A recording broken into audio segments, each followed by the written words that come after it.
O'Mara Show is brought to you by our bonus packages. Please go to MikeO'MaraShow.com and click on the bonus banner. You'll get access to all of our bonus content, and even better, you'll be helping out TMOS. So please quit sucking, and we thank you.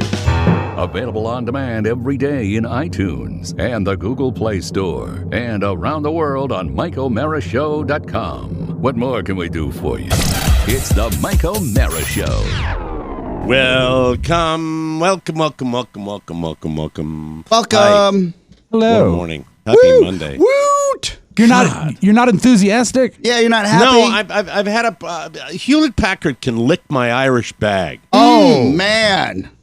Honest to God, it seems to me. All right, this is now. I hate to get technical right out of the gate, but it seems to me that when you spend the $3,000 to replace a black ink cartridge on a printer, that the magenta chartreuse and yellow printer cartridges that also miraculously are empty, for what reason I do not know, should be incidental. That it shouldn't really matter. You never do any color printing. You never do any color printing. I don't do color printing. I mean, if I print something that's, say, a printout for a flight itinerary, right, it might have a little color in it, but it doesn't seem to me. And here's the your cyan cartridge should last for years. Well, but it doesn't. I know. And I don't know why it doesn't. And here's the other thing. When I'm printing for the show, I am printing in black and white. Yeah. Every day, black and white. There is no other color used. So tell me why the Hewlett Packard Company is telling me that my printer will not work with the other cartridges being empty. That is very frustrating. This is a double-pronged problem because, yes, there's no reason that ink should be gone, and B, you should be able to print without those cartridges if you choose. That's what I'm thinking. I know that there's going to be a nerdnik. There's going to be a business machine nerd stink out there that's going to let me know, Mike, the reason the DVD... Yeah, I'm sure there's a reason. It just pisses me off. You check the black and white box when you print? Yeah, it says sometimes grayscale? Yes. Yes. You have that option? Odds are no. No, I guarantee you I haven't done that. I print and... That will actually probably, I would imagine, solve the problem. This has happened to me, Mike, because at times... It's too late. No, it says the machine will not print anything without my cartridges being replaced. Oh. That's nasty. Yeah, that's like the mob saying you can't be in business unless you give us 20%. Exactly. The printer stays the same as before. It's really not a great way to start. And they do an offer you couldn't refuse. Is in another part of the home. So I listen for because the Hewlett Packard printer, when it starts up, makes this sound that goes, you know, the sound of a wooden boxcar hitching up to the caboose on a 1910 freight train. How old do you think your printer is? It's as old as this house. 4 years, probably. I thought you were going to say it's as old as the hills. No, it's as old as this house. That's not bad. No. But then you guys had a discussion about the youngsters, the young bucks, and believe me, that will be the theme of today's show. Young people and their marvelous energy, which I will be very positive about. I will be very positive about. Yes. But the young people you're telling me don't. The old paper is incidental. I told Rob that I can wing it with the computer, but I prefer actual paper in front of me when we have to read copy or do anything. We all do. It's superior. What I've noticed, though, let's say there's a hard line at 35. Broadcasters that come through Podcast Village, 35 and under, when I offer them paper copies, most do not want it. And you ever hear copy read off an iPhone? Hate it. I've seen it before. It's crap. You never get the same. So you would think that. Damn, Maddie. And then I realized right away that it's a two-prong issue. One is that they have better eyes and they've just grown up on these machines. Right. And then two, that for the sports world at least, everything's being updated so much that they probably realize that within an hour that news is old, that when the update comes through, they just have to pull it up. Yeah, that's true. That's true. I still like paper in front of me. I love paper. It takes no time to print if you have ink. But if you go into a modern television station, I mean, they've got the prompter, but they all have their paper scripts still. Yes. Yeah. They all in work different off colors, paper. Mike. In different colors. Color coded. Yes. Color coded. Yeah, Matt Lauer's was blue. Oh, no, it wasn't. He never had blue. He had red. Angry. Red and angry. Red angry coffee. What isn't it? Purple? No, I think Purple. actually he was blue, and whoever the female was pink. I think they do it that way. As stupid as that is, something I'll never forget: button under the desk to lock the door. that's right. Hi, how are you? Come on in. He certainly wasn't counting his steps. That's just pretty interesting. But the good news is apparently he's free to have lunch today with Les Moonves. Yes, is Les out? We Is thought he out we thought he would. Remember, we thought he dodged a bullet. Yeah. What happened? I knew they were negotiating a settlement with him, but I believe there were more allegations over the weekend, and as of this morning, he's on the beach. 6 more as they women say. came out last. I guess as of Friday is the last I heard. Oh, hold on. All right. So more allegations and less This Moonves. is when printouts actually don't matter. It's such a fast-moving topic this Monday morning. Well, you know what? Since we both can't wait for the View today. Let's see. Let me pull out my computer and distract it. No, not the View. Which is the one that has his wife on it? This is 22 hours The ago. Talk. That's right. The Talk. This is 22 hours ago. Members of the board of the CBS Corporation are No, that's old. Thank you very much. That's not what I wanted. What news source did you hear he was out on? The New Yorker is what I heard. But 3 hours ago, 5 things. Les Moonves, Hurricanes, Dallas. God, okay, I'm trying. I'm really, really trying. You can do this, Mike. Technology. CBS to pay $120 million to Moonves pending probe outcome. Is that new? That's not new, is it? Or is it? I'm not sure.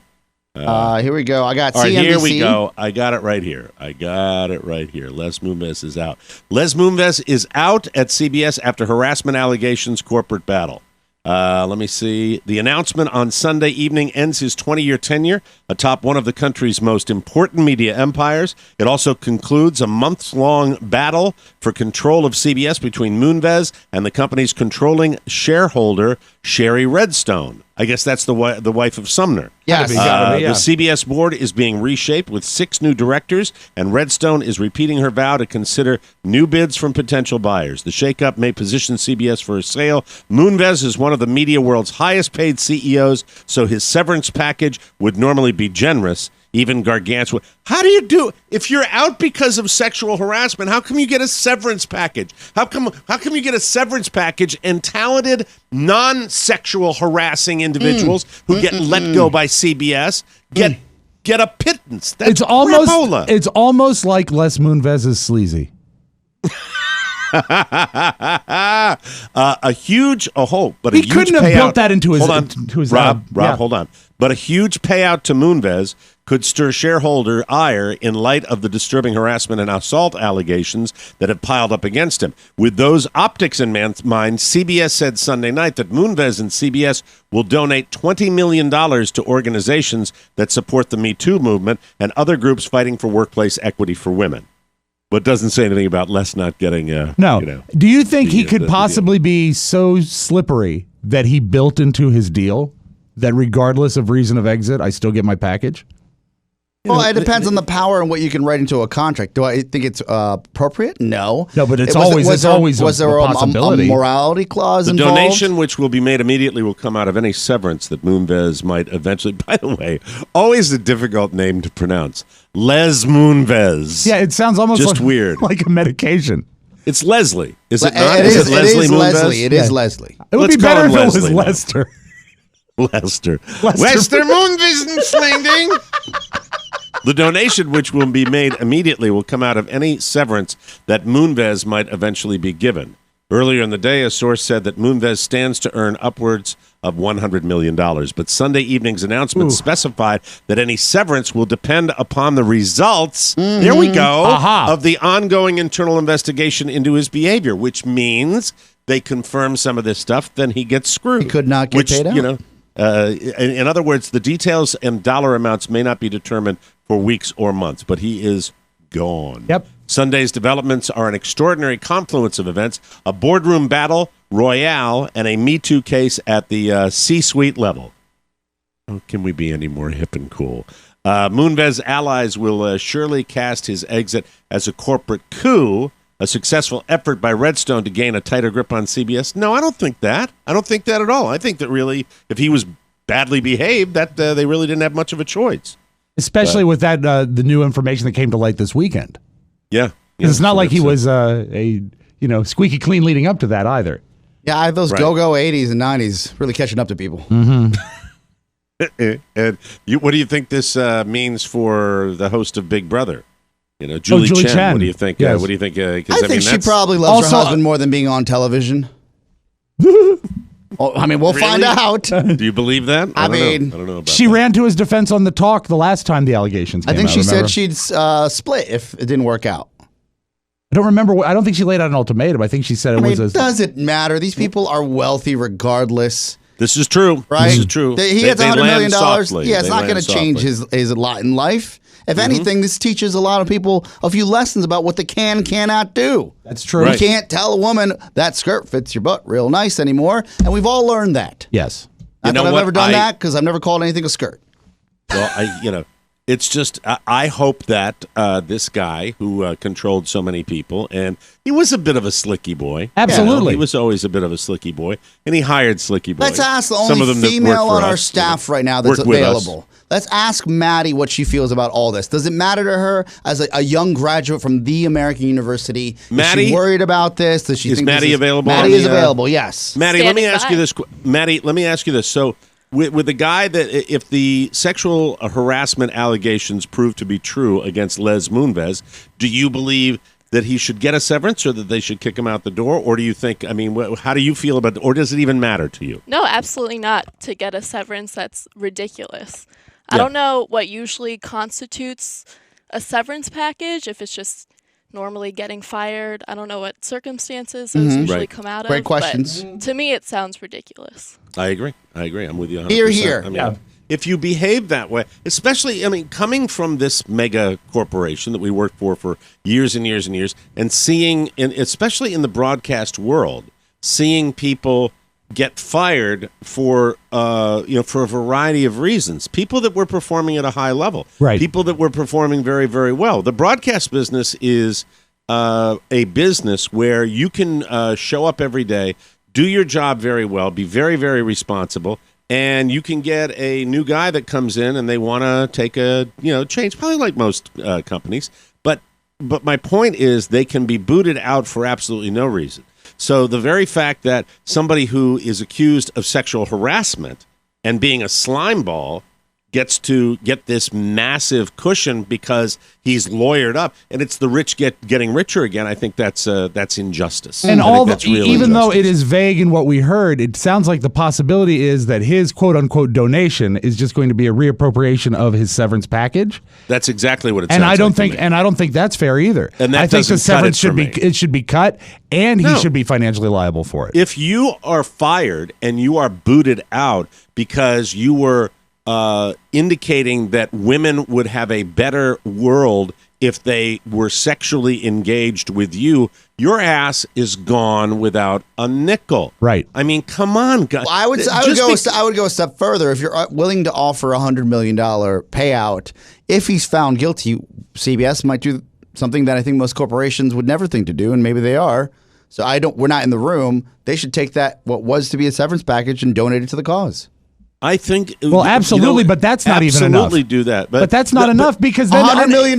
No, because in a way, if his severance package doesn't go to him and goes to the movement instead, in a weird way, in the back of someone's head, they're going to think that's like giving him credit for furthering the cause. Yeah, but he's not paying that. The corporation's paying that for letting a culture live within itself. But it's money that he doesn't get, but it's not money he's ever had. So it should be money that comes from his pocket. Hear me out, Rob. If they said something along the lines of, we are not giving Les Moonves any severance package, and we're going to go one step further. Whatever would have been that severance package will go towards the Me Too movement and to further the education and just the lot in the life of these people that are dealing with these situations and helping corporations. I just think that it's ludicrous that this man, if this is the behavior, if this is behavior that is proven beyond a shadow of a doubt, needs to be proven after the without a shadow of a investigation. doubt. Yeah, you have to give the benefit of the doubt here. Why give the guy a cushy severance? It shouldn't be a negotiation. No, it should be a no-brainer that money goes there. But I'm saying that maybe they should even. Maybe would it be possible for them to sue him for an additional $20 million and have that $20 million go to the cause? But then he's going to feel it. Let me bring this point up to you. Note how this has gone down with Les Moonves. It's lasted longer than Matt Lauer. It's lasted longer than Charlie Rose. By the way, Matt Lauer and Charlie Rose are the DJs, okay? Yeah. They're the guys that, bam, out the door as soon as there's even a hint of impropriety. Meanwhile, Leslie, he's credited for saving CBS. Yep. CBS. He's credited. Yeah, but you say that like that's relevant. That's not relevant to me. I don't give a shit what he did. I mean, you've got a guy that actually he's at the top. I'm saying not because he saved CBS, because he is the main guy. Because he's the boss. The money guy. He's the boss. He's the boss man. It shouldn't be different. It shouldn't be different. I agree with you, but if you're looking for options, I remember even before this all came out, and before he re-signed a long-term deal to stay with CBS, simply because I watched CNBC, I didn't realize how powerful before the scandal his stock was in that company until they break down where it was and how he's turned it around. So when you're going to fire the golden goose, you want to figure out that everything is what it's supposed to be. And imagine if they're moving forward. But you're giving him too much credit. Okay. You're giving him too much credit because I think that the company turns around because of a variety of people that do that. Yes, is he the figurehead?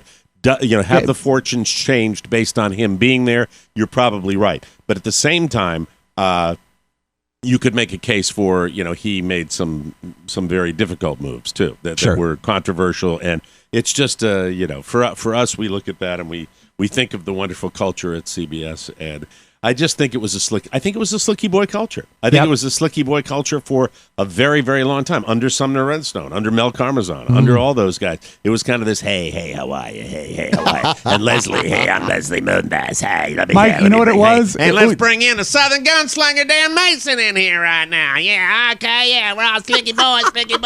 I hate corporate suits, okay? It is the end. They can lick my Irish, what? It's the end of a cufflink culture. It is hopefully, it probably never will be the end of the cufflink. Well, it's certainly a pin in their balloon. That's it. It's like a pin in Jerry their Maguire. balloon. Yes, exactly. Hey, how you doing? We were wrong though, Mike. We thought he got out. We thought that he slipped through. We talked about we were talking about it last week that he might have. We thought it was over. No one's ever said a word again, and then boom, bam. Maybe those young ladies heard our podcast and said, "Hey, you know what? I've been meaning to call in and say something."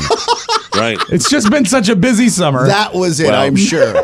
All I know is I'm a little confused about sexual harassment because I was watching The Deuce on HBO. Oh, I saw that last night. Yeah. That's The Deuce on HBO. They didn't have HR back then. What the hell was that? Oh, my God. There was you want to talk about harassment. Yeah. Oh, what is is that a movie or a TV show? The Deuce is in its second season. It's got Franco playing. How can James Franco be in? This is what doesn't make sense to me. How can James Franco and James Franco playing James Franco's twin brother be in this show?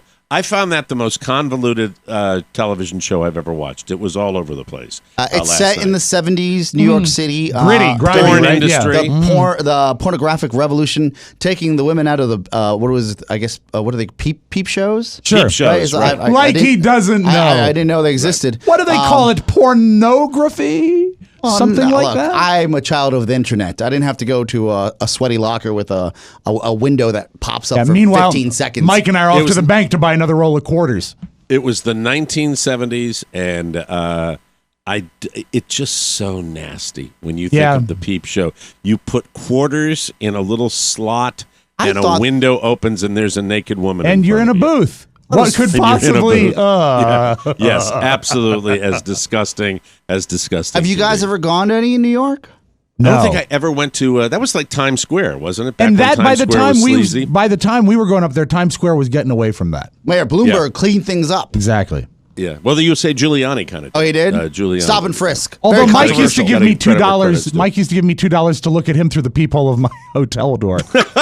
He was in the room. He was in the room next to me.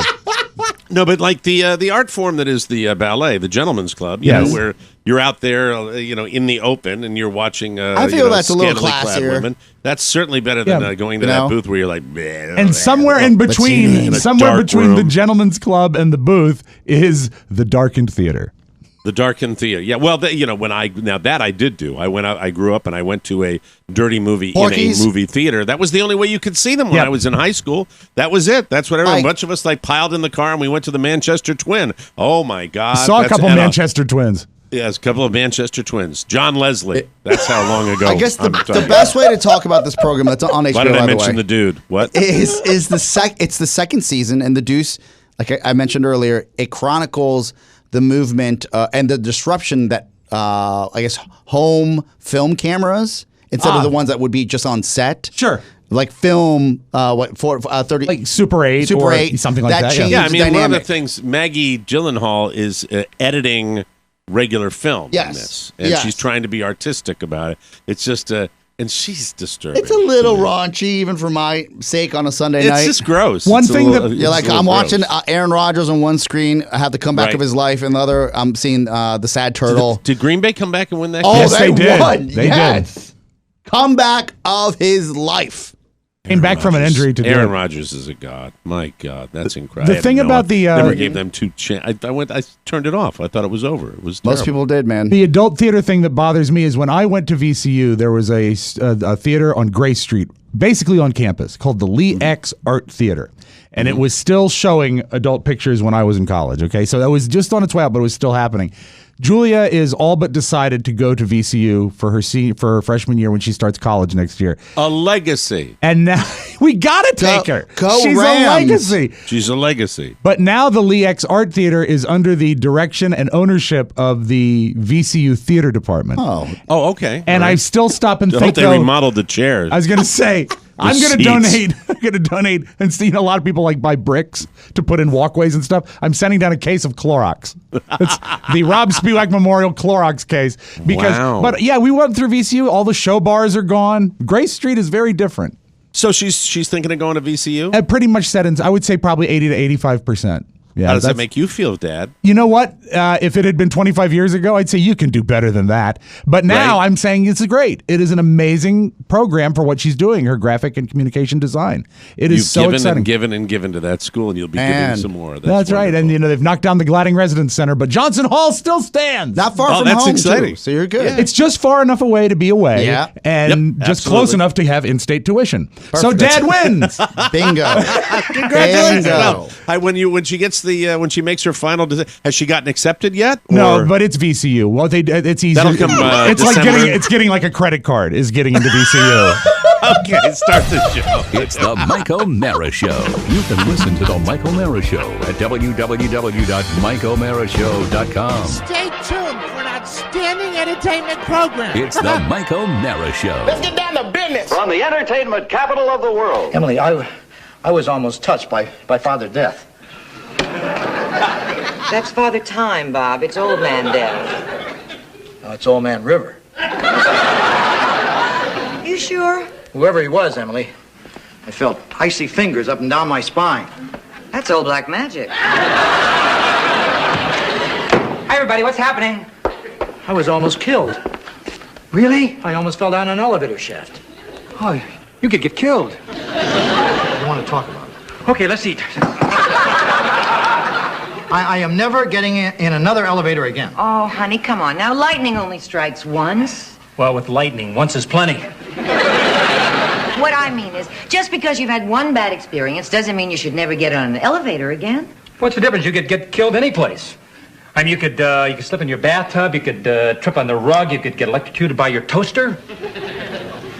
How could that happen? Put in wet bread.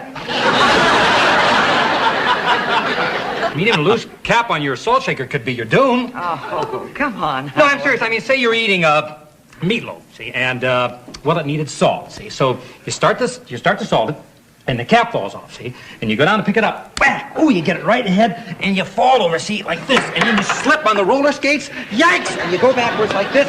You sail backwards. You trip over the stairs. You get tangled. Your neck like this into the drapes. See, and there you are, just dangling into the wind like this, until Mother Death comes a knocking at your door. Sorry, we don't have any roller skates.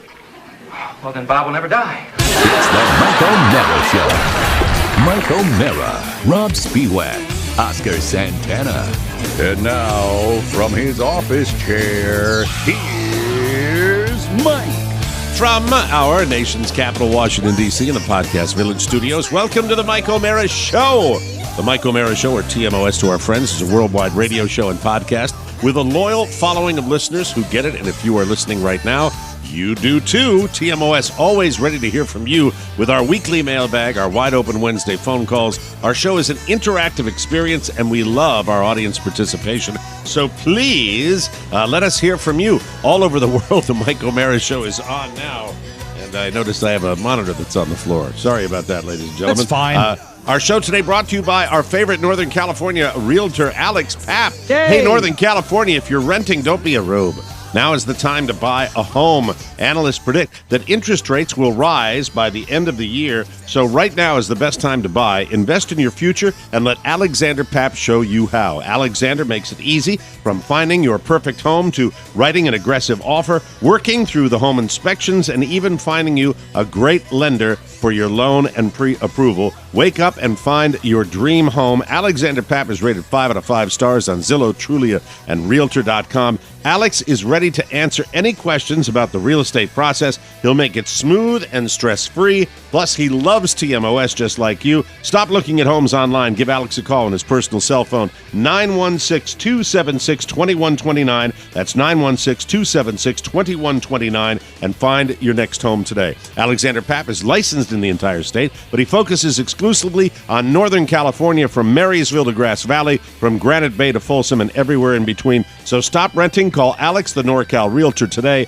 at 916-276-2129, BRE 019-86031, Prado Real Estate. And remember, anyone who buys from Alex gets a fruitcake. Now, this a is Rob Spiewak fruitcake. It's the only way you can get one now. Unless you already Very, paid for it. exciting. You got to go buy a house to get one.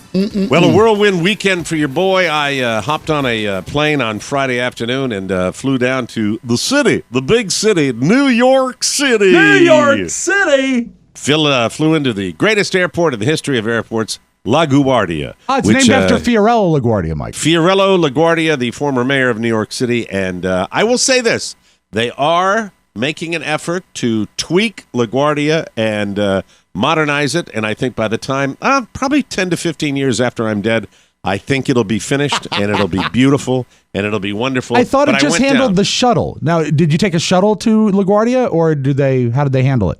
Would you like to know what I saw when I landed in LaGuardia, my little jet from Bangor, Maine, Rob? I'd love it.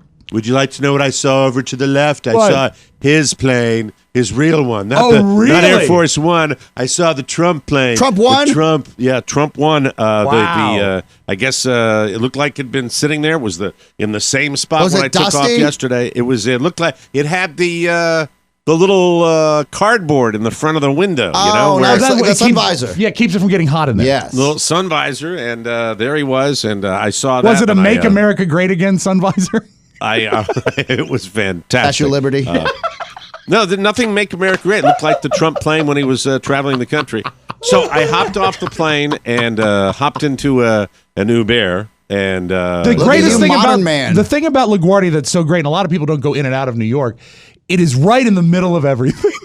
it truly is. It's right. It's It in couldn't be Queens. further away You might from as well, where you want to be. Might as well have flown into Boston. Well, it's the closest airport to Brooklyn. So, Okay, all right. That makes sense. There you go. You have the choice in New York of Kennedy or Newark or LaGuardia, and I picked the one that was cheapest and closest, and then it was off to Brooklyn to check into my hotel, and just the dance of the Uber. And in airports, you'll find that Lyft, which is a fine client of the Mike O'Mara Show, and Uber drivers in many of these major cities now kind of get screwed, where they put them on the other side of a parking garage for pickup and I had stuff to go like to that. what is it? A bazaar, basically, Yeah. to get my Lyft in Boston. They showed me A bazaar? Yeah, like a market, Like an open off-premise, market thing. an Yeah, open okay. market. All right. Station to get picked up. Well, I was like, man, they're really putting the screws to these guys. Yeah. You Yeah, gotta they earn do. it. They You gotta do earn that, it, baby. and then and this was Uber in New York. Uber in New York. Uber in New York. How do I Do you go describe black or do you Uber? go economy? I go How you feeling these days? XL. I go XL. XL Oh, nice. because I don't think that after being in the Middle Earth jet that I flew down from Bangor and back. Were you on Hobbit Air? Well, yesterday, I'll talk about coming home yesterday. Yesterday, coming back, I picked up the American Airlines magazine and went to the back, and they have their fleet.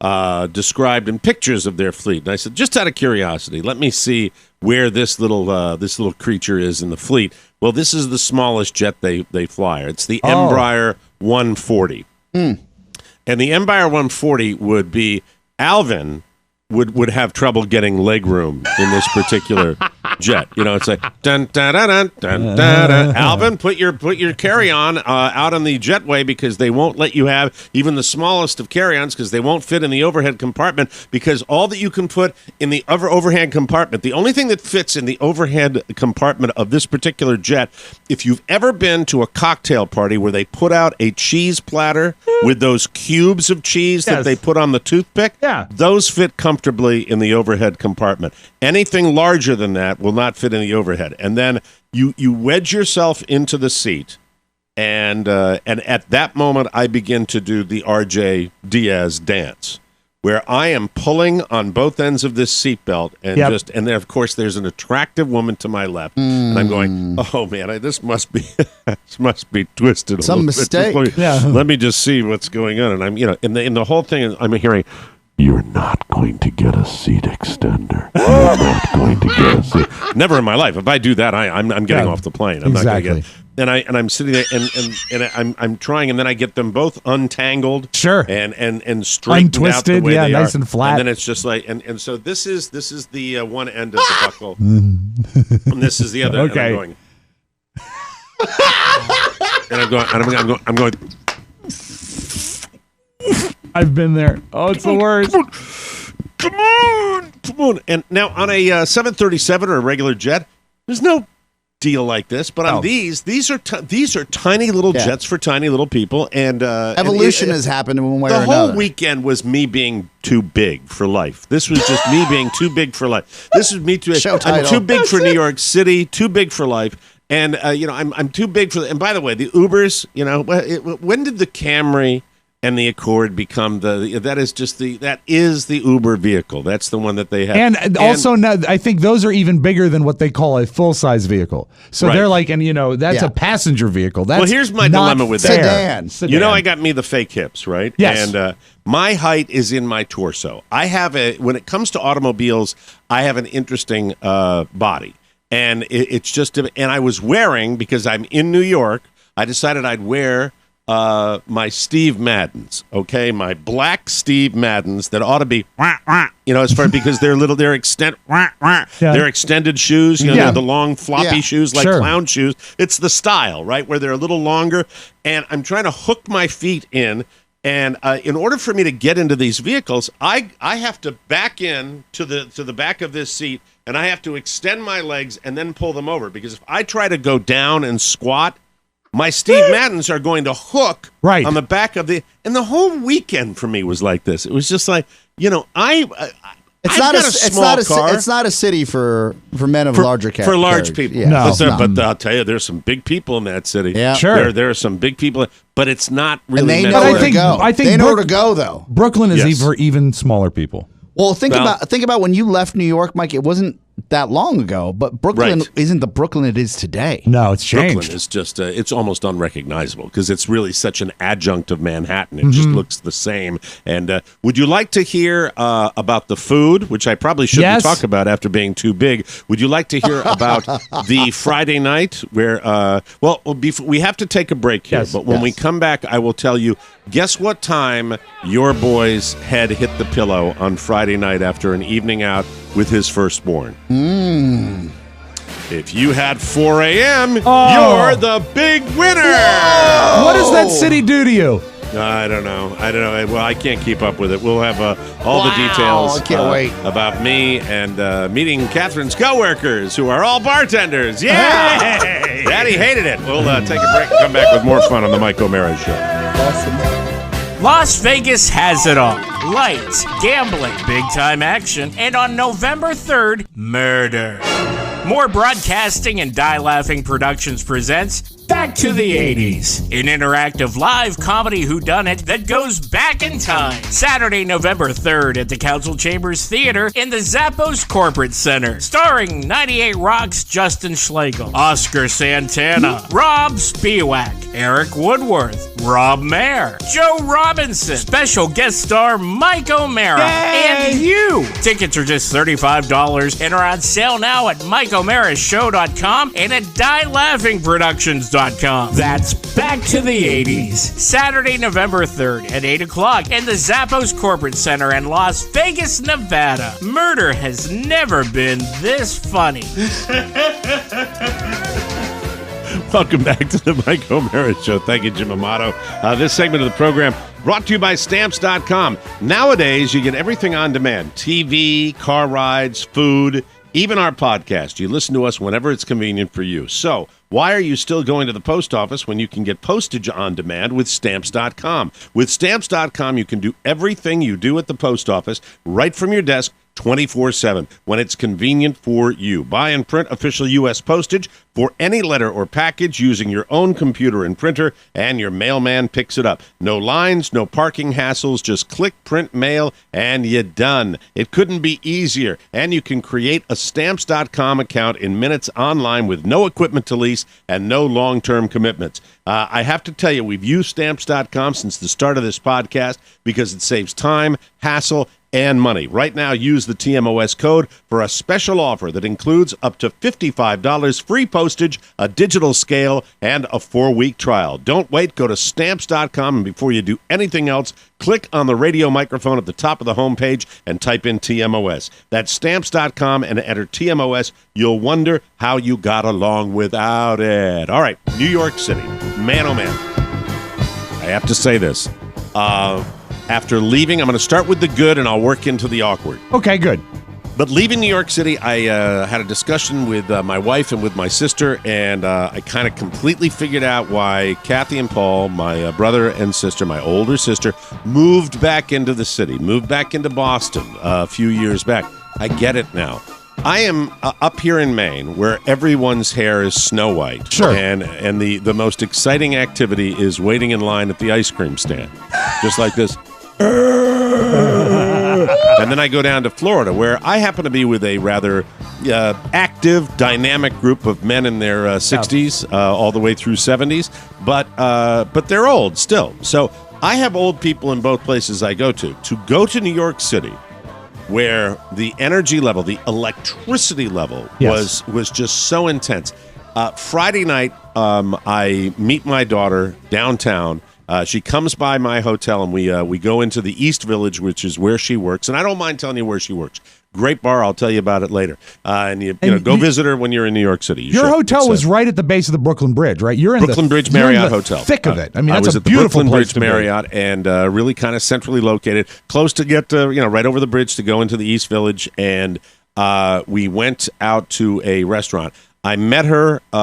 We started walking around, and we just picked a place at random. A Vietnamese, Thai, Malaysian restaurant. And you walked in, and the energy level was just, it was electric. It was like pulsating. Yeah. And there are all these young people walking around the streets, and blah, blah, blah, blah, blah, and everybody's, it's a din. They're practically screaming at each other. It's so intense. Yeah. And it was so wonderfully, beautifully different than anything I've experienced. And I completely forgot what I loved about New York City. And the reason I'm 59, but I'm really not 59. I should be 29 because I love that vibe. Yeah. The problem is the body is 59. So we started to hang, and we have this wonderful. It's like you're going off-roading and you're in a sedan.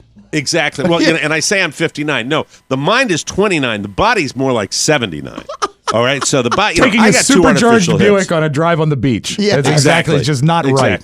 Yeah. You're sitting there and you want to go four-wheeling off-road, and you want to climb those rocks like you see in the TV commercials, but you're in a PT Cruiser. It's just not going to work. So I am sitting with her and really just finding out all about her. And she's had a late night the night before. Shocker. She's in the bar business. I know how that works, okay? And I warned her about that. I said, please, for the love of God, if you're doing this 7 years from now, and I'm picking you up at the airport and you're going, I don't like my body. That's not going to be a cool That's experience, a red flag. Catherine. It is. That's a real red flag. That's a good.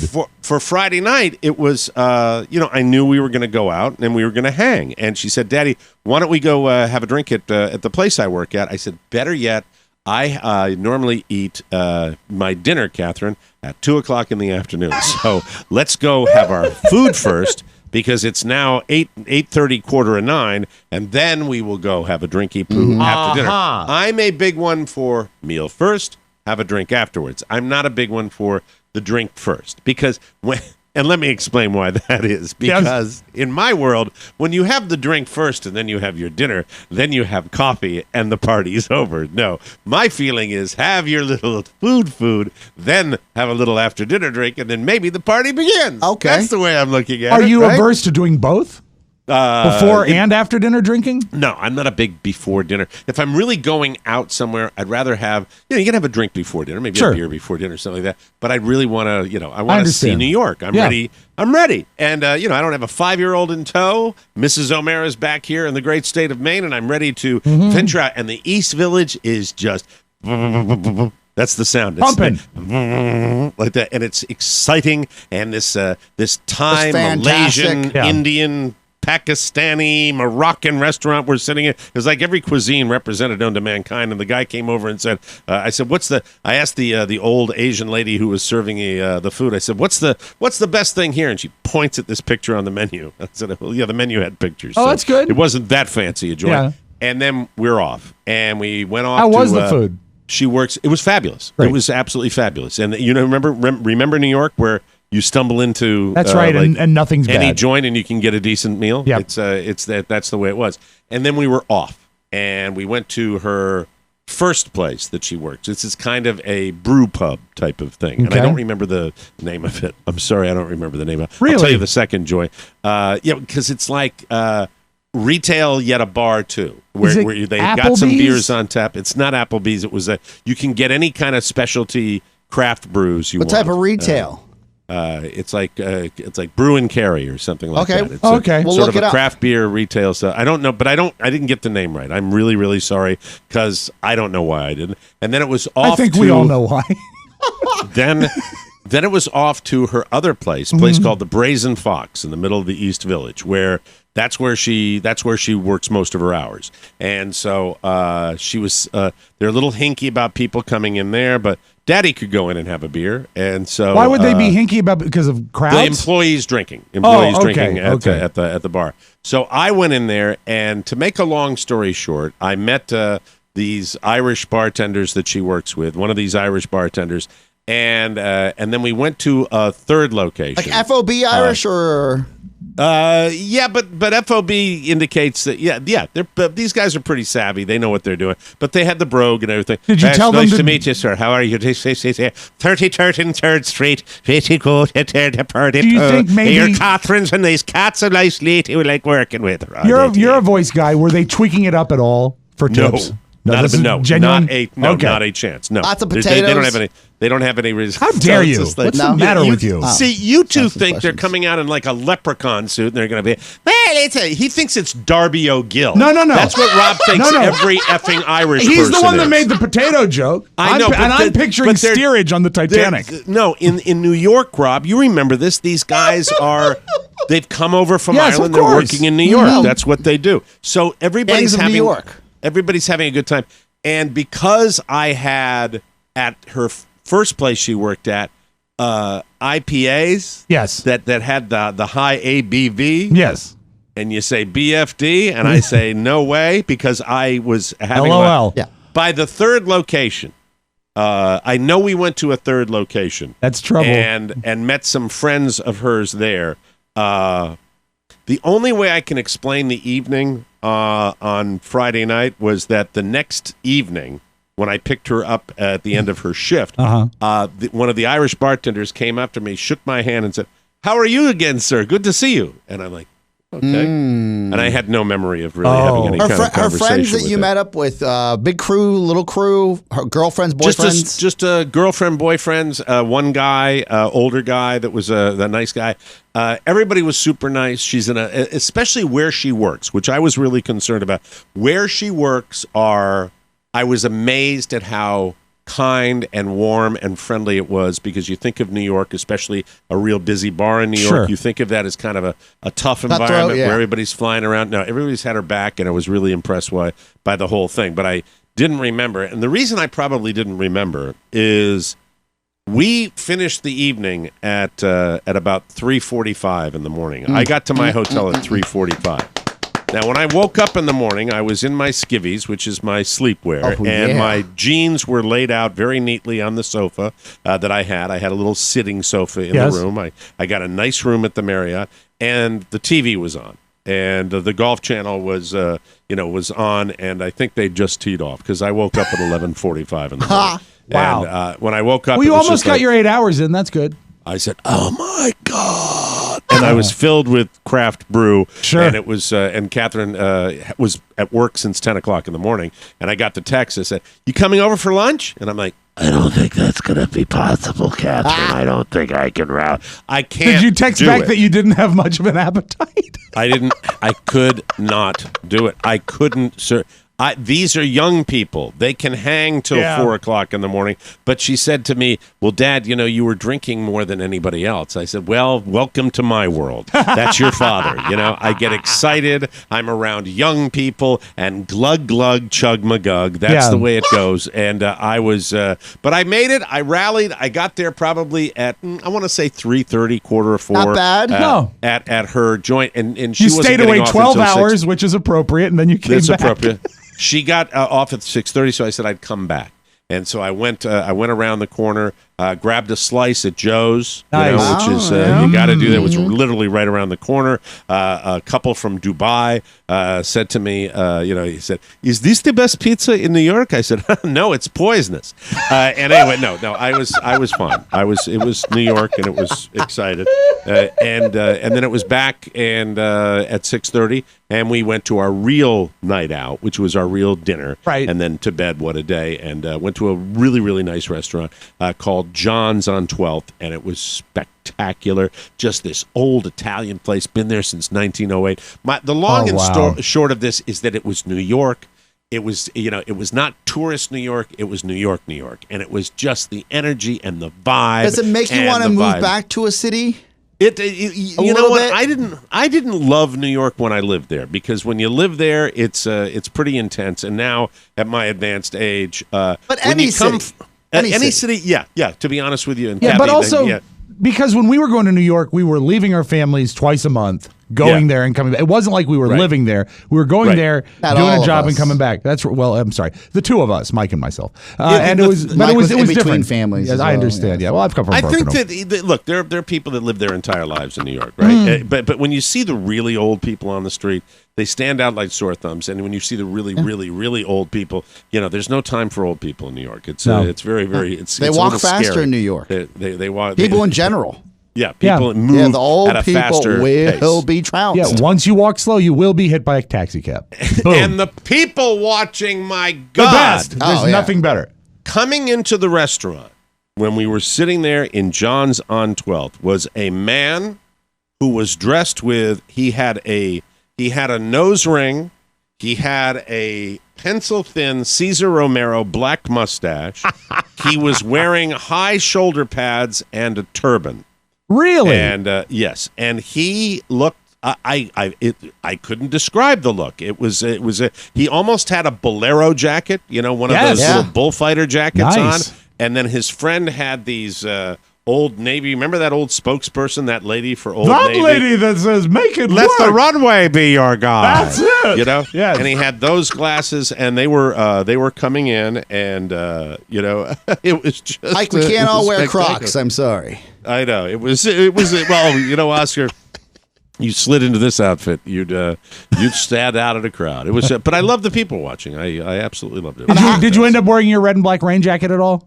No, I left that at home. Good. I think that's a good. As a matter of fact, the jacket did not touch my body for the entire. It was a little chilly yesterday when I took off from. You decided to brave the weather without a coat. I did. It was marvelous, and my daughter, I love her. Go see her at the Brazen Fox in the East. That's Village. cool. That's where she's hanging. Did you? What was your dress for? And she was off to an audition, by the way. After I left, she was going to an audition. Yes, what was your dress for the day? You were concerned about what you were going to wear. Yeah, I wore very, very short white tennis shorts and a sweater. That's it. That's what I. Truly the best costume for the day. That's it. Absolutely. Yeah. I wore a Montreal Canadiens hockey jersey and a Speedo. I wore a yellow rain slicker and ankle boots. Nice.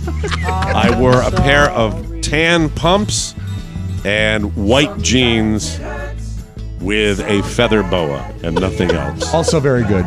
No, I wore one of my little synthetic Walmart T-shirts. Oh, nice. And jeans with my Steve Madden shoes. There I you look go. ridiculous. I fit right in. Yeah. I fit in. Yeah. No cargo shorts, though. Yeah, hallelujah. All right, we'll come back because Rob Spiewak went to the movies. I want to hear about it. We'll come back with more fun on the Mike O'Mara Show. Informed, intelligent, irreverent, political persuasion with Mike O'Mara and Chris Frakes. Hey, it's Chris Frakes with Political Persuasions. This week, White House aides cop to working to derail the president's worst impulses. Judge Kavanaugh's confirmation hearings continue, and I read your mail. Chris Frakes and Mike O'Mara, Political Persuasions. Tune in. You can download Political Persuasions at politicalpersuasions.com, iTunes, Stitcher, and wherever fine podcasts are found. Welcome back to the Mike O'Mara Show. This part of the program brought to you by Lightstream. Have you ever looked at your credit card statement and been shocked by the interest rates? What if you could actually roll all of your credit card debt into one monthly payment at a lower fixed interest rate? Lightstream offers credit card consolidation loans from 5.89% APR with AutoPay. Compare that to the average credit card interest rate of over 18% APR. Oof. Get a loan from $5,000 to $100,000 and get your funds as soon as the day that you apply. Lightstream believes that people with good credit deserve a great interest rate and no fees. Plus, Lightstream plants a tree with every loan they fund. They care about the world. Lightstream is a great way to get out from under your credit card debt. I love it. Our listeners will get a special discount on top of Lightstream's already low rates. Now, the only way to get this discount is to go to lightstream.com/TMOS. That's lightstream.com/TMOS. Subject to credit approval. Rate includes 0.5% autopay discount. Terms and conditions apply, and offers are subject to change without notice. Visit lightstream.com/TMOS for more information. So I was not the only one who ventured out of town. Mr. Rob Spiewak went down to his older person's wedding for the the Thoughtful Friday wedding. Yes, it was in Rehoboth Beach, and I found out something I didn't know. It's spelled Rehoboth. It's not Rehoboth. It's Rehoboth. So I was spelling it wrong every time I was Googling something. I had to figure that out. Well, how did you think you said it's REHOBOTH? I thought it was BETH, Rehoboth. I thought it was Rehoboth. How did you? What was your when you graduated? Did you graduate with honors? Oh, I was magna cum laude. Yes. How did that happen? Because you're in ballot head. Because Mike, I was studying too hard to go to the beach. Wow, but I mean Rehoboth. Why? It's Rehoboth. Rehoboth. Have you ever been to the Eastern Shore? Of course, but I hadn't been to Rehoboth. I've never been to Rehoboth. You've never been. He's never been to Rehoboth. I've never been to Rehoboth. I've done Ocean City. I've done Chincoteague. I've done the other Eastern Shore. Anyway, I also know that Rehoboth it comes from an old Indian word that says you must pay for parking. This is this. I spent so much time on the street everywhere. We shared a hotel room with some friends. Our room got one parking spot. So I eventually had to download a parking app. So every 3 hours, I would just add to the meter. There's no parking in the entire town. You shared a hotel. What do you mean you shared a hotel room with some friends? We had you and your wife and another couple. It was me, and it was Carrie, and it was Tony, and it was Charlotte, and it was golly, what's her name? I can't think of her name. But there was another lady there too. 5 people in one room. Hold on a second. Yeah, hold on. 5 people in a room together? Yes, it was 2 queen size beds and a pull-out bed. I mean, it was a big room. The women in the what? Yeah, you guys swinging? No, what's going on? Nobody got any action. Like people getting up in the morning with bad breath and farting and going into the bathroom in one hotel room. Mm-hmm. It's not exactly how I would have planned it, but it ended up working out. You guys played Jenga to find out who's doing what first? No, I don't even know how that would work. So you have a couple in one bed. Me and Carrie were in one queen size bed. A couple in another queen size bed. Tony and Charlotte in the other bed. And then a pull-out bed with a woman, another adult. And Julian, that's in another room. That's like in the living room area. That was way down the hall. Is it poles to poles or holes to holes? You'd have to ask them. I don't know. Okay, excuse me. Did anybody snore? Carrie snored. Really? Yeah. I don't think I snorted. Are you close to this couple? Or? Well, no. I mean, they're all high school friends. None of the others were couple. I was the only significant other that was in the room. So that's why Carrie and I were in the same bed. I don't want to speak out of school. Why is this weird to us? You and I are freaked out by this. We like people. We like people. I love people. Yes, I don't want to share that's a lie. room. You don't love people. You like people. Yes. I don't like to share a room. I don't like to travel with guys in my own room. Ideally, you know what? Ideally, it wouldn't have been what I chose, but it ended up working out. They've known each other for a million years. They're all friends from high school. Who set up the sexual escapade? Tony set it up. What did you wear when you slept? Horn dog, Tony. Well, the first night, it had been, as you know, I got up quite early because we had the early start on Friday. And by the time we wedding, reception, and post-reception, I ended up sleeping in a tie, suspenders, and I still had my keys in my pocket. So it was not a big deal. I was basically still fully dressed when I did get awakened at about 1 a.m. when Carrie came back from dancing and took my shoes off, bless her heart, because I had still had my shoes on. So did you turn in a little earlier than the rest of the partiers? I sort of conked out.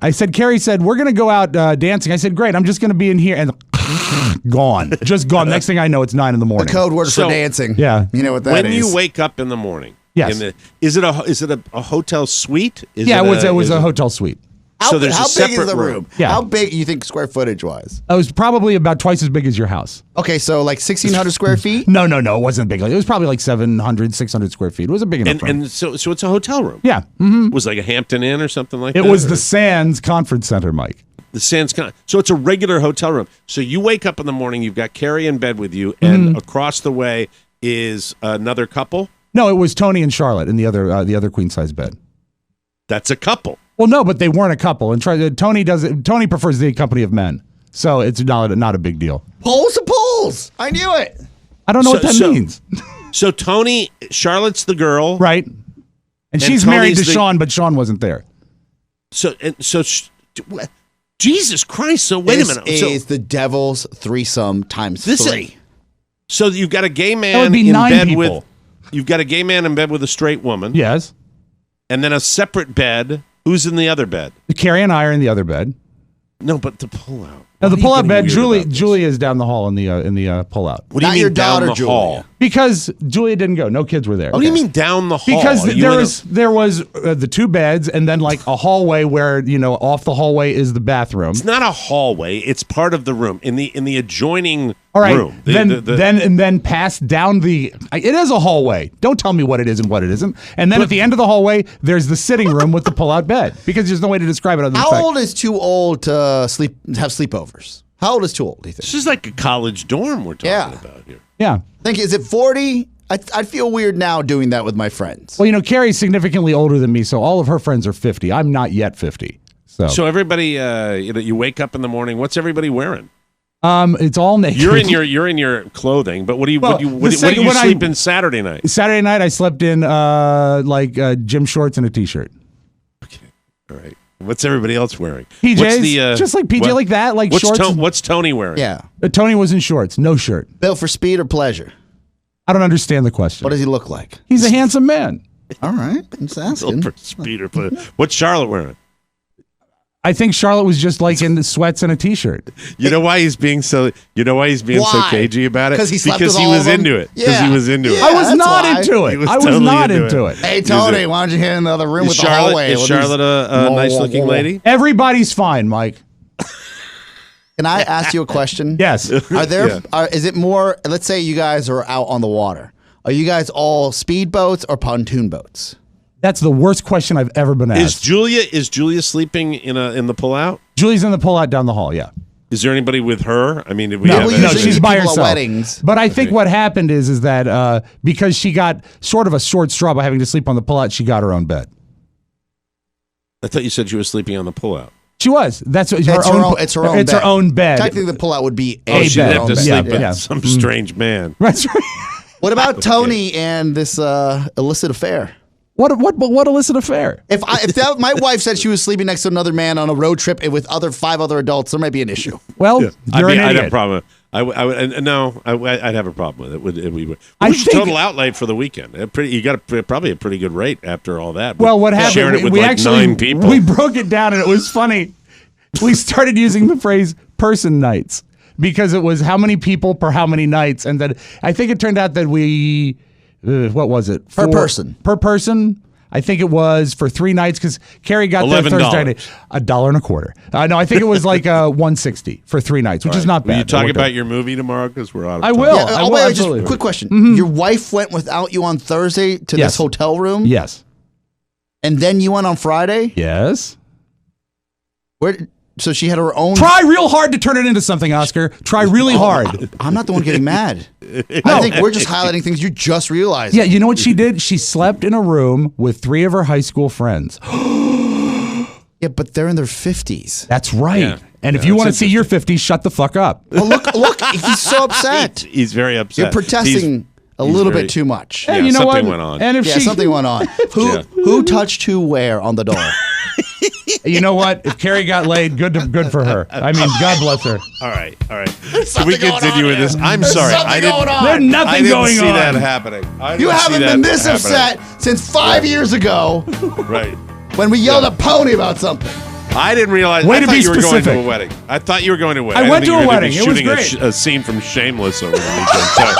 So we'll we had a nice room with Bob and Carol and Ted and Alice. It was nice. Almighty. White rocks outside. Jeez, it was that's great. a lot of togetherness. I couldn't do it. We'll take a break. Perhaps they had less fun with me than I had with them. I don't know. Okay, I had a great time. I'm glad you did.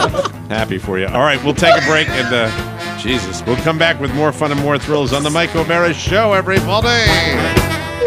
It's Rob Mayer here from the Rob and Joe Show. Joe and I try to emulate the other shows here on the network. Like, for example, the Mike O'Mara Show. Those guys are consistent. They bring it every single day. That's what we want. Cake and cookies, you can really tell how good of friends Rob and Katie are. Joe and I try to be the same. Tech 411, Oscar and Todd, they are passionate about technology. Joe and I, passionate about stand-up comedy. The Tony Perkins Show. If I get another offer, I will leave Joe in a heartbeat. That guy. The Rob and Joe Show, new episode every single week. You know what to do. Listen, share, download. Love it. That's fascinating. Oh, my goodness. Rob, you surprise me more than you know sometimes. Really? Welcome back to the Mike O'Mara Show, brought to you by ZipRecruiter. In life, it's best to be smart. Smart? Are you smart? I'm smart. Of course you are. Still, there are job sites out there that send you tons of the wrong resumes and make you sort through them. That's not smart. But you know what's smart? Going to ZipRecruiter.com/TMOS to hire the right person. That is smart. You see, ZipRecruiter doesn't depend on candidates finding you. It finds them for you. Its powerful matching technology scans thousands of resumes. Resume. Resume. Resa them. That's his fault. I didn't expect that you had 9 He's right. people There in your is a hallway at the Sands. I'm looking at pictures. Yeah. Okay. Nice, all right. sweet. Not bad. All right. So Julia was separate from that. Yes, she was. Horrible situation. Although we called to her. That's it.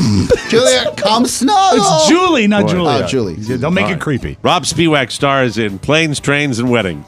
Anyway, ZipRecruiter doesn't depend on candidates finding you. It finds them. Its powerful matching technology scans thousands of resumes, identifies people with the right skills, education, and experience for your job, and actively invites them to apply. So you get qualified candidates fast. That's why ZipRecruiter is rated #1 by employers in the U.S. This rating comes from hiring sites on Trustpilot with over 1,000 reviews. And right now, our listeners can try ZipRecruiter free at this exclusive web address, ZipRecruiter.com/TMOS. That's ZipRecruiter.com/TMOS. Write it down, ZipRecruiter.com/TMOS. ZipRecruiter is the smartest way to hire, ladies and gentlemen. News.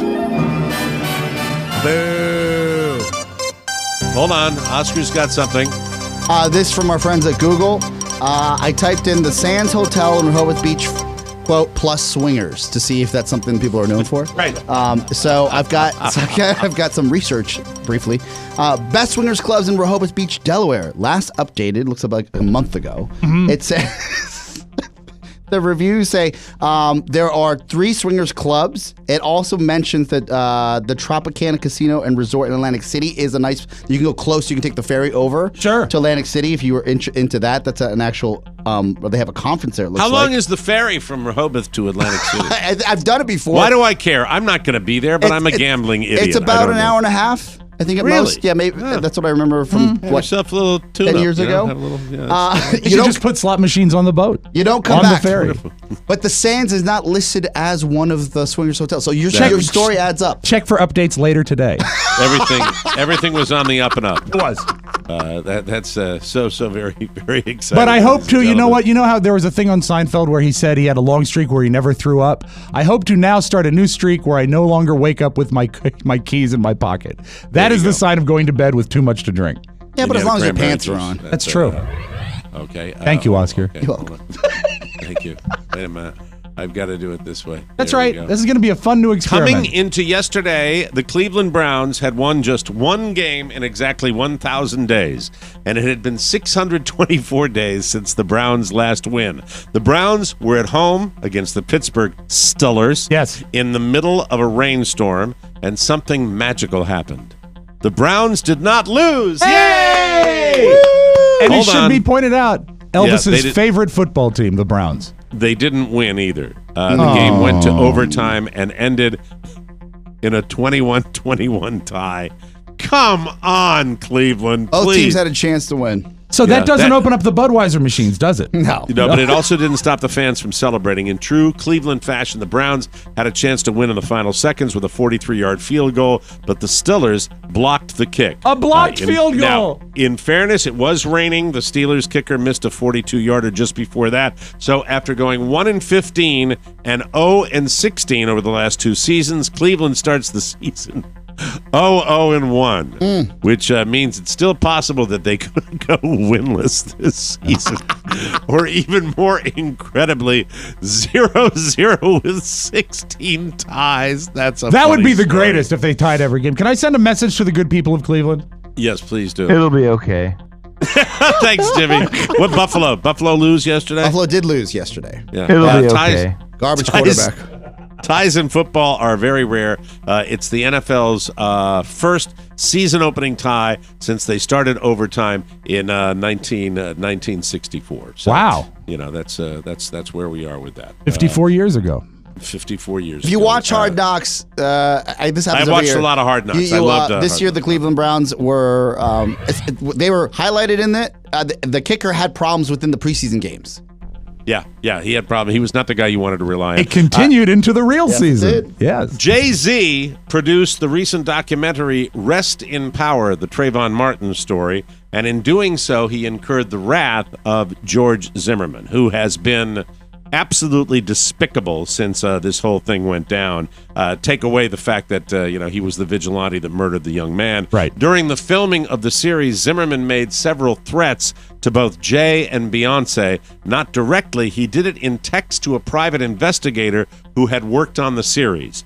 George told the guy, quote, "Can you believe this guy's running around making threats after his behavior?" This adds up after what he's been through, even after the shooting. What the guy's done on the road rage, all that. He's been terrible. He's this psychopath. George told the guy, quote, "Tell Jay he's a bitch and his wife is a broke whore. If I see either one of them in my life, they'll find themselves inside a 13-foot alligator." Can you believe this guy's throwing around that stuff? Zimmerman's latest meltdown will be part of the final episode on the Paramount Network. I haven't. It's just had so the strange. It doesn't add up. Well, no, you know what? It's mind-boggling that he's doing it, but it adds up because he's an idiot. Okay, that adds up. You know Right. what's mind-boggling though, and I still don't understand, is 5 adults in one motel room. You don't understand that? I'll draw you a picture. That's it. That one caught me by surprise too. It might have thrown me for a loop for the whole broadcast. I mean, it's I had just, a lovely time. I'm glad you had that. And 2 days, right? Or your wife, in your wife's case, 3 days. 3 right? days for That's Carrie, it. but on that, I guess she had the bed to herself that first night. It's amazing. Are you hoping that maybe at his next big milestone birthday, your husband or boyfriend will finally get rid of his football jerseys or stop wearing backwards hats and release his puka shell necklaces back to the sea? Love well, those. it ain't going to happen. According to a new study, the age when men start dressing right for their age is never. Oh. The researchers studied men between 58 and 85 years old, and they found that most of them never had a moment where they looked in the mirror and realized they were dressing too young. In fact, most of them refused to believe that things like hoodies, tennis shoes, and skinny jeans didn't look right on them at their age. This study didn't include women, but other studies have shown women are different. They do hit points where they decide they should start dressing differently. So men are never going to do that. Men are always going to look Well, it's easier for inappropriate, us to hide our cellulite, Mike. Yeah, it is indeed. It really is. One of these? Just a quiet one. Yeah. We don't wear I think that it's many pretty skirts. obvious that men do that. I think it's really, really obvious. Mostly skinny men, though. Yeah, Larger men dress their age for the most part, or they have the same look, from my experience, for the majority of the time. Static. Yes, unchanging. As long as it fits, it's in. Skinnier men, they'll try it. Some jeans on my friend Dominic Fox for them. Like, I can't pull that off. I was very aware of my age this weekend and wearing the right looking jeans. I was not wearing skinny jeans, but I was not wearing floppy fat jeans either. I was wearing kind of a hybrid of jeans, and I was wearing the shoes that everybody's all about, those black shoes in New York that they wear and stuff like that. And then my T-shirt was just inappropriate. I should have probably worn some sort of like windbreaker or something like that. I bet you looked better than you think you did. You probably did. A windbreaker would scream tourist. Yeah. No, I think it's pretty safe to say no one looked at me in New York.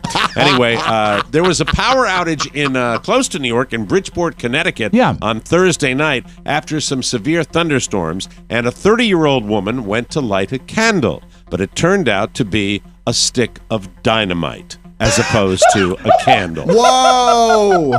Yeah, she went to light it, and unfortunately... Like Goonies. Booty traps. It was very sad. She suffered severe injuries, including blowing off several of her fingers. So the big question is, why were there sticks of dynamite in her house? Apparently, she and her husband bought the place a few years ago, and the old owners left them behind. That's nice of the old owners to leave behind their dynamite. So when the power went out on Thursday and they didn't have any other candles, they remembered the ones they saw in the basement, which That were is actually literally a Three Stooges joke. Literally. Dynamite. It's dynamite. Yeah. Yeah, Cherie, watch out there. So, she blew off her part of her hand. So scary. That is sad. It's very, very, very scary. We send our love. Thoughts and prayers.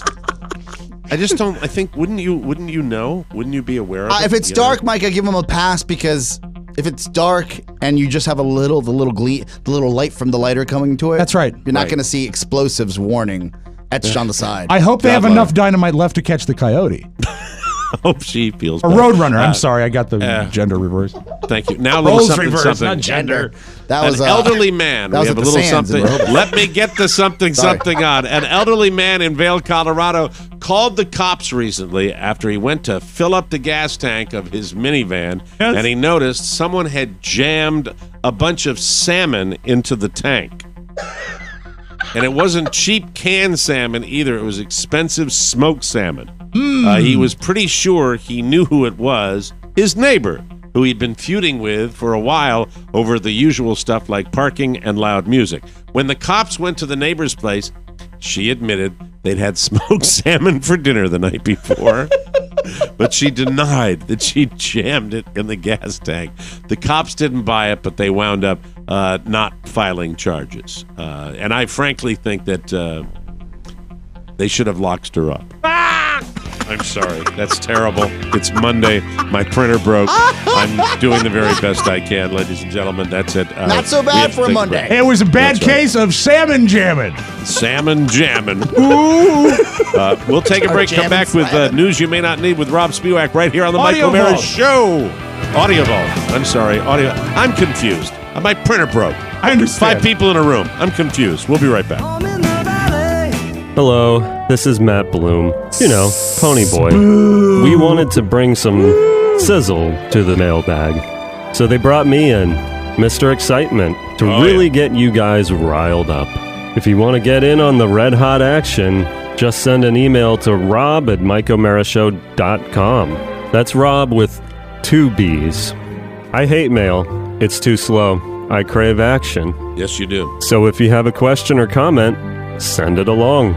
And now, time for a nap. That's good. Crave the action of doing another promo. Welcome back to the Mike O'Mara Show, brought to you by The Murder Mystery. If you are headed to Las Vegas for TMOS Live, we have added an extra special treat to make the weekend even more fun. And we haven't been talking about it enough, so you might not be aware of it. Die Laughing Productions presents the world's greatest comedy murder mystery show. Let me tell you what we're doing. We've got our live show. You're already coming out to that to see that Friday night. You clamored for more entertainment on the weekend. We decided to put this on Saturday night following our show. It's the Back to the 80s Murder Mystery Comedy Program, an hilarious 1980s theme mystery involving a high school reunion, a 30-year-old time capsule, and murder. The best scene, when 5 people are in a hotel room together. That's right. And one of them's in his tuxedo or his suit with his tuxedo suspenders, and everybody just starts just doing it. Yeah. It's amazing.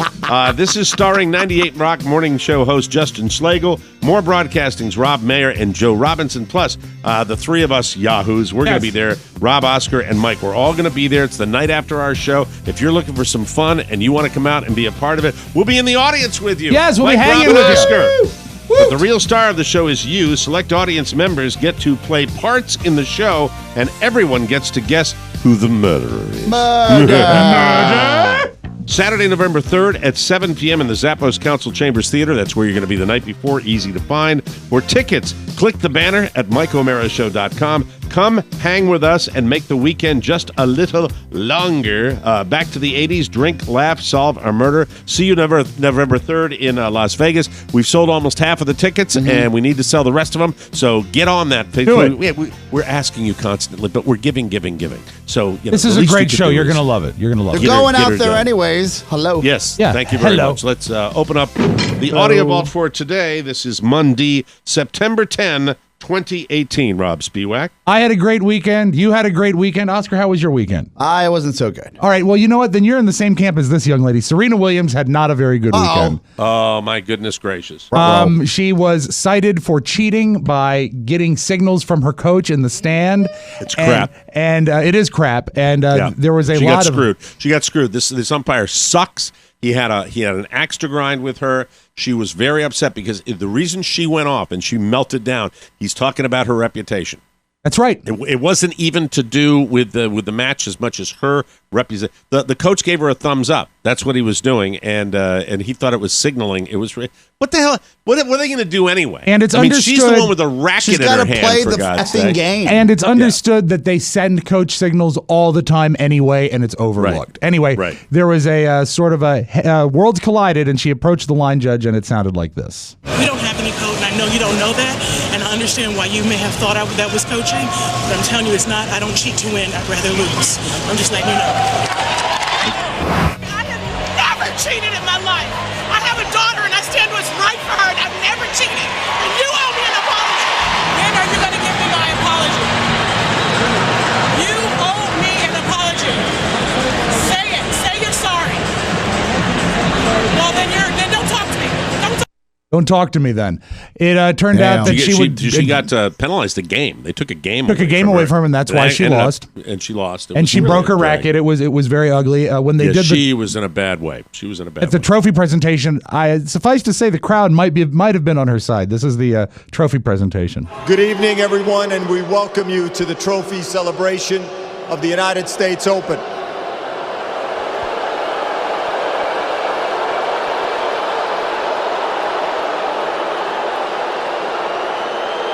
Much booing. This is a study, and I watched all of this. This is a study in officiating. This is when the guy that's the official makes himself the story, and that's one of the things. I think they train that in all sports. You don't make yourself part of it. You help move it along, and if something's egregious, you do it. This guy was way too involved, and it's probably a lot of ego going on. Yeah, there. It sucked. It was, but I will give Serena credit. At her press conference afterwards, she said, "Please, the booing is wrong. She doesn't deserve it. I don't deserve it. She played well, and she was very considering what she went through." Well, that was on the court, right? Yeah, she was that saying and on the also court to the crowd. and in the press conference afterwards. Right. She handled it with such grace. I really applaud it. But it's a shame that it had to get to that point anyway. So that was going on with that. I don't even know. I have a little some further context because. And this is what I do know, is when Dominique, he worked on The Secret to Victory. That's on iTunes now. The first season, he interviewed Serena Williams and her coaches and her agent, and there's an episode dedicated to her.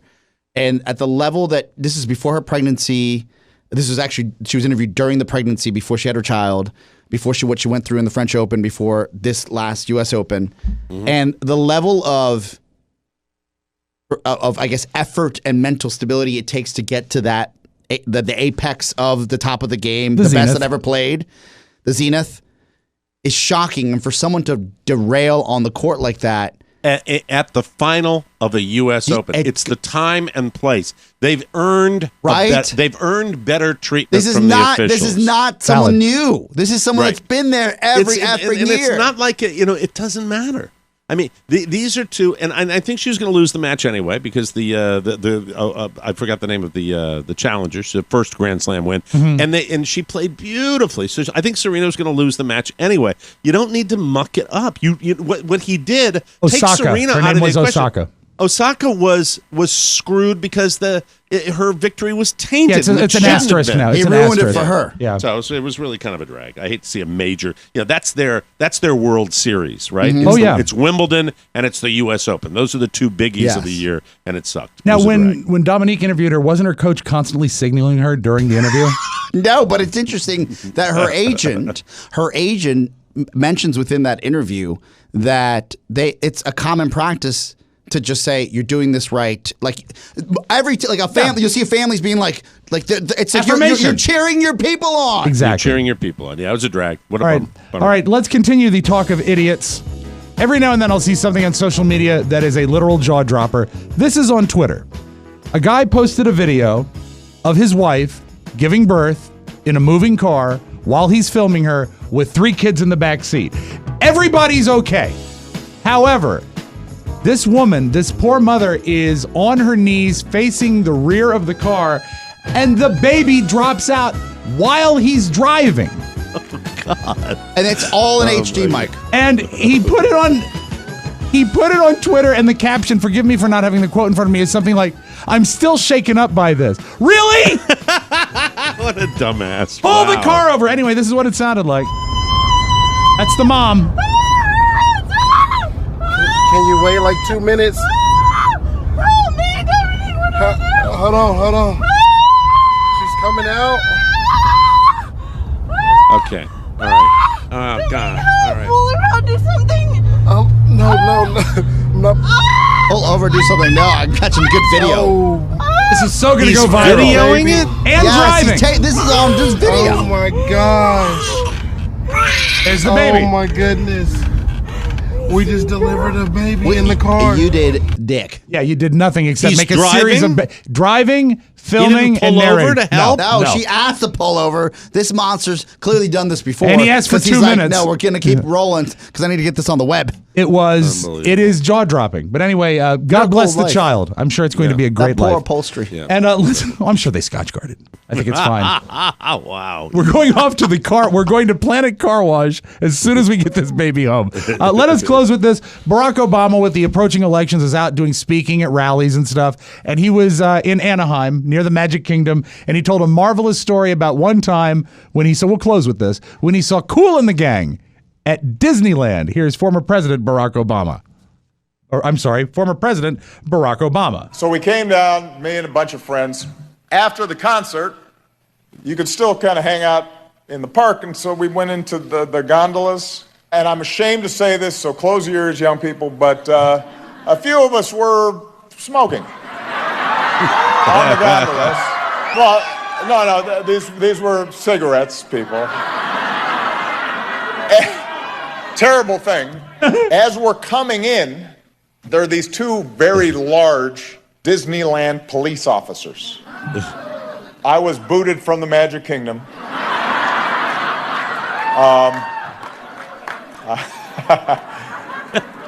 But what I remember about it was at the end, they said, "You're going to have to leave, sir, for breaking the rules of the Magic Kingdom. But you are welcome to come back anytime. Which I thought, well, that was nice of them. I love that story on every level. That's your Magic Audio Vault. Have a great Monday, everybody. Thanks for joining us for another episode of the Mike O'Mara Show. If you have a message for our Tuesday mailbag, send it to Rob with 2 B's at MikeO'MaraShow.com. Send it to him tonight, right? Late. Anytime after Carson. After Carson Daly's show. Yeah, it'd be good.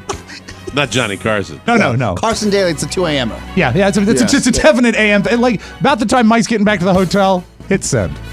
Our mailing address is TMOS Box 32101, Washington, D.C. 20007. Remember, voting the engine of freedom. What? And democracy requires your participation. Remember, register and vote. It really does matter. For Rob Spiewak and Oscar Santana, Mike O'Mara inviting you to join us again for the best part of your day, the Mike O'Mara Show. Bye-bye, everybody. So long. Ciao, ciao. Before you go, please make a mental note. Today's show was made possible by the TMOS bonus packages. You can secure yours right now by going to MikeO'MaraShow.com and clicking on the red bonus banner. Buy it or give it. Either way, you're helping out TMOS, and that's a good thing. Thank you, and go in peace. Mike O'Mara, Radio Entertainment.